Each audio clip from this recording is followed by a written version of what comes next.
तेज गर्मी की वजह से अक्सर बेलपत्र का पौधा सूखने लगता है। हालांकि ये धूप का ही पौधा है, लेकिन फिर भी आपने देखा होगा कि मई जून की गर्मी में इसके सारे पत्ते गिर जाते हैं। जैसे स्प्रिंग के बाद हमारे बेलपत्र में बहुत अच्छी पत्तियां निकलती हैं, जैसे मेरे पौधे में आप देख रहे हैं न्यू न्यू शूट्स आती हैं, लेकिन जैसे ही मौसम चेंज होता है आपके बेलपत्र का पौधा सारी पत्तियों को गिरा देता है और सूखी सी डंडी रह जाती है। तो बेलपत्र के सूखे पौधे को किस तरीके से हरा भरा करना है, क्या मेथड है, ये वीडियो में आपको बहुत शॉर्ट में मैं आपको बता रही हूँ। यदि ये तरीका आप अपनाएंगे तो बेलपत्र का पौधा जो आपने गमले में लगा रखा है वो हमेशा तरोताज़ा रहेगा। मेरा बेलपत्र कम से कम 3 से 4 साल पुराना है और हर बार ऐसा लगता है कि बिल्कुल सूख जाएगा, लेकिन फिर वापस से न्यू शूट्स निकलने लगती हैं, नई पत्तियां आने लगती हैं। तो यहाँ एक चीज़ तो क्लियर है कि बेलपत्र को संभालना बहुत ही आसान है। कुछ बेसिक चीज़ों का ध्यान रख के हम अपने बेलपत्र के पौधे को हरा भरा बनाकर रख सकते हैं।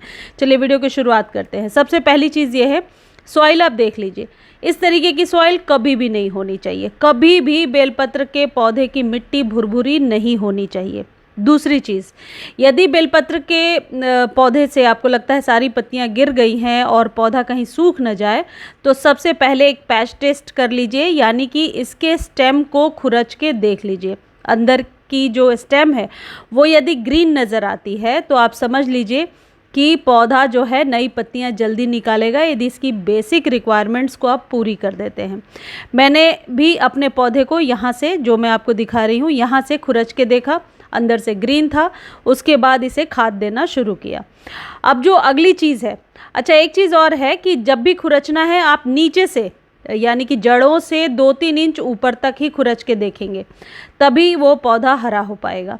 अब आपको करना क्या है, सबसे पहले तो आप ऊपर की जितनी सूखी हुई डंडी है उसे कट कर दीजिए। कट करने के बाद पौधे के सॉइल में गुड़ाई कीजिए। गुड़ाई करके 2 मुट्ठी के करीब आप इसमें चाय पत्ती डाल दीजिए। चाय पत्ती वही है जो चाय बनाने के बाद हम फेंक देते हैं, लेकिन उस चाय पत्ती को यदि धोकर सुखा देते हैं आप, तो आप एक बहुत ही बढ़िया नाइट्रोजन युक्त खाद तैयार करेंगे अपने पौधों के लिए, खासकर लीफी प्लांट्स के लिए। ऐसा नहीं कि इस चाय पत्ती में कुछ भी नहीं है, आप इसको पानी में डालकर देखेंगे तो 3 से 4 घंटे के बाद पानी का कलर चेंज हो जाएगा, यानी कि इसमें चाय पत्ती के जो उबलने के बाद भी इतनी क्वालिटी होती है कि आपके पौधे में नाइट्रोजन की कमी को पूरा कर सके। तो इस तरीके से मल्च कर देना है जैसे दिखा रही हूँ, और इसको 15 दिनों के बाद फिर से रिपीट कर लेना है। इसमें एक चीज़ और आप कर सकते हैं, इसको पानी में डालिए और अगले दिन छान करके आप पत्तों पर अच्छे से स्प्रे कर दीजिए। लेकिन ये जो चीज़ हमने किया है, इससे अभी पत्तियां जल्दी नहीं आएंगी, अभी हमने जड़ों को पोषण दिया है। दूसरी चीज़ आपको क्या करना है, आधा चम्मच हल्दी आपको पौधे में ज़रूर, पौधे की सॉइल में इस तरीके से बिछा देना है जैसे मैंने किया है। इससे क्या होगा कि आप कह सकते हैं पौधों के रिपेयर में ये काम करता है, या टूट फूट में। हल्दी के बहुत फ़ायदे हैं गार्डनिंग में, और ख़ासकर जब गर्मियों में हल्दी का हम इस्तेमाल करते हैं तो ये मल्चिंग की तरह भी हो जाता है, यानी कि ऊपर से ऐसे बिछा दिया और नेक्स्ट डे पानी दिया। हल्दी देने के तुरंत बाद पानी नहीं देना चाहिए, इसको गमले में ऐसे ही ऊपर की तरफ रहने देना चाहिए। देखिए मैं अपने पौधे को अच्छे से आपको दिखा रही हूँ कि लंबा तो बहुत हो गया है, लेकिन पत्तियाँ अब इस पर निकल करके आ रही हैं। अब नई पत्तियों को जल्दी लेने के लिए आप 1 चम्मच एप्सम सॉल्ट और 1 मुट्ठी के करीब इस तरीके से नीम खली अपने पौधे में डाल दीजिए। यकीन मानिए 2 से 3 दिनों में ही आपके पौधे पर न्यू छोटी छोटी लीव्स नज़र आने लगेंगी।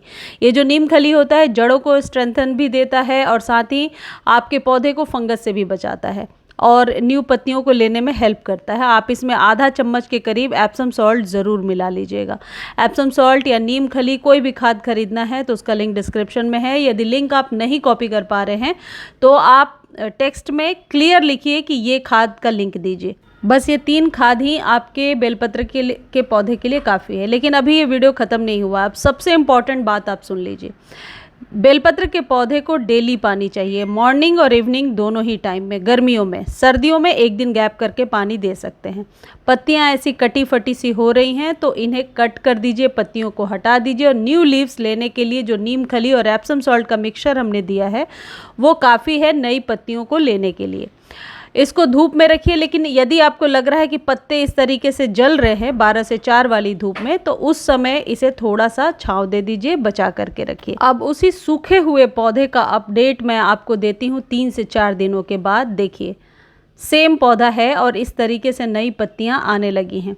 और यदि 2-3 दिनों बाद मैं और वीडियो शेयर करूंगी तो पत्तियों से भर गया है पौधा, क्योंकि इसके ग्रोथ का ही ये सीज़न है। मैंने मल्च कर दिया है, ऊपर से केले के छिलके वगैरह दबा दिए हैं। केले के छिलके सूख भी रहे हैं और जड़ों को तंदुरुस्ती भी मिल रही है। किस तरीके से कि जड़ों में ड्राइनेस नहीं हो रहा है। मुझे उम्मीद है ये वीडियो आपको बहुत अच्छी लगी होगी। लाइक शेयर कीजिए। धन्यवाद।